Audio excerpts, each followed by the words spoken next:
We got trouble down. We got a major fight going on down here.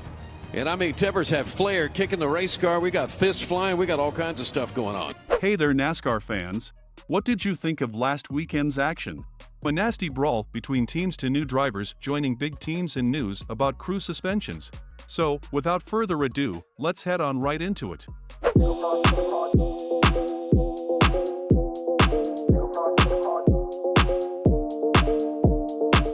Let's kick this roundup off with a brawl that erupted between two teams after their drivers crashed at Martinsville Speedway.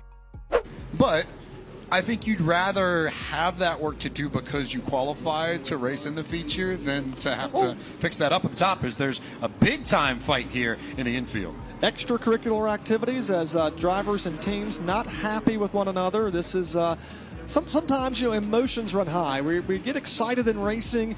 You put a lot of blood, sweat, and tears to get these cars prepared. You travel a long ways to be at the racetrack, and sometimes you're just not happy as the things take place on the racetrack. You may have a discussion, and sometimes, well, that may escalate just a little bit. Tempers flared as the teams exchanged a barrage of punches during the second qualifier for the Valley Star Credit Union 300 after drivers Connor Hall and Magnum Tate collided on the track.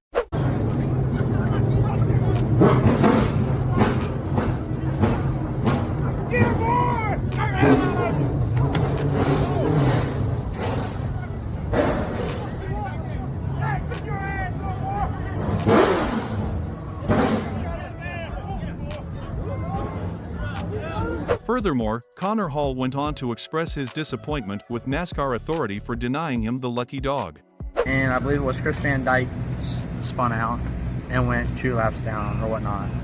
So then there was only 2 or 3 cars at the time a lap down or whatnot, and we were the highest position car on that lap.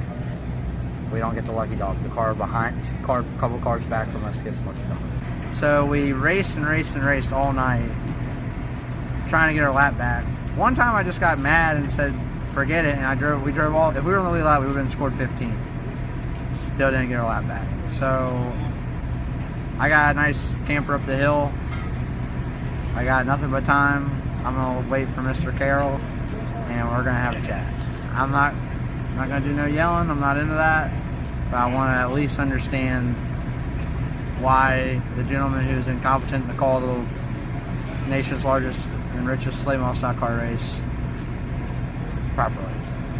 So I think it's time that Martinsville maybe employs a new race director. He's served his purpose, and thank him for his duty and send him on down the hill. It's important to note that the brawl came after another similar fight between 2 other drivers in the first round. A video of the incident showed driver Andrew Grady being dragged away after attacking Davey Callahan while he was still inside his car.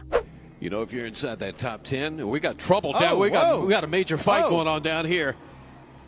And I mean, Timbers have flair kicking the race car. We got fists flying. We got all kinds of stuff going on. Andrew Grady trying to go after the driver of the 41.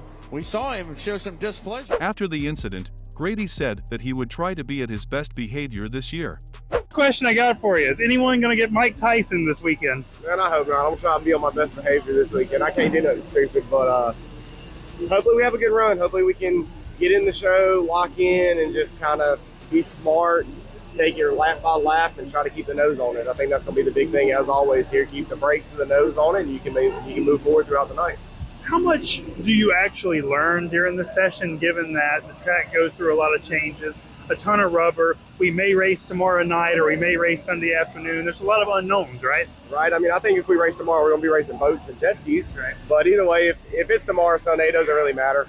You learn a lot, actually, throughout the day when you put on stickers like we did earlier. That kind of really told us what our cars going to do during qualifying, and that's going to help us a lot heading into tonight. So, but as always, qualifying here is a big deal. It's massive. Qualifying up front in your heat race matters.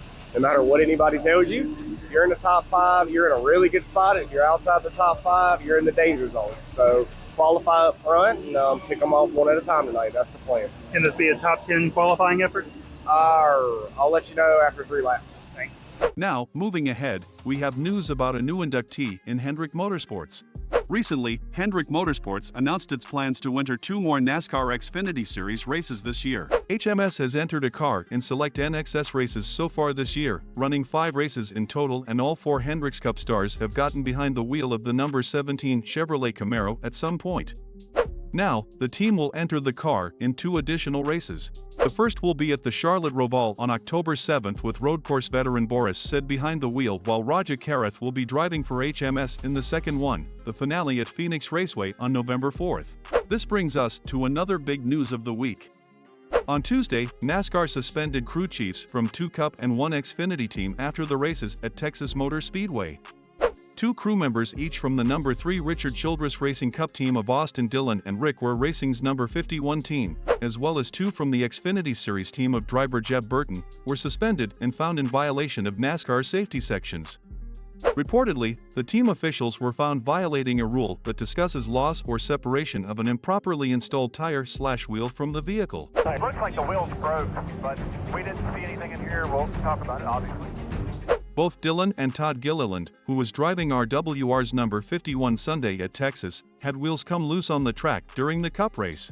Moreover, Burton also had a similar incident in Saturday's Xfinity race. 300, and yes, that is Jeb Burton's car on pit road without a left rear wheel.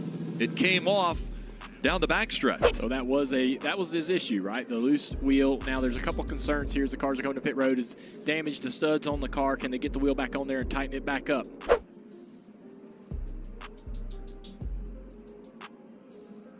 Crew members Josh Sebecki and Michael Johnson from Dillon's number 3 Richard Childress Racing team have been suspended from the next 2 Cup races, as have RWR crew members Matthew Schlitter and Coleman Dollarhide. Furthermore, crew members Justin Clapper and Dakota Bonds of Burton's number 27 Chevrolet team have been suspended from the next 2 Xfinity races, Charlotte Roval and Las Vegas. In addition, Jeff Meandering, crew chief for Xfinity driver Sammy Smith's number 18 Joe Gibbs Racing team, was fined $5,000 for one improperly installed lug nut discovered in a post-race inspection. Apart from that, here is a little sneak peek at the action that awaits in next week's playoff cup race at Talladega. According to Denny Hamlin, the race is going to be a show.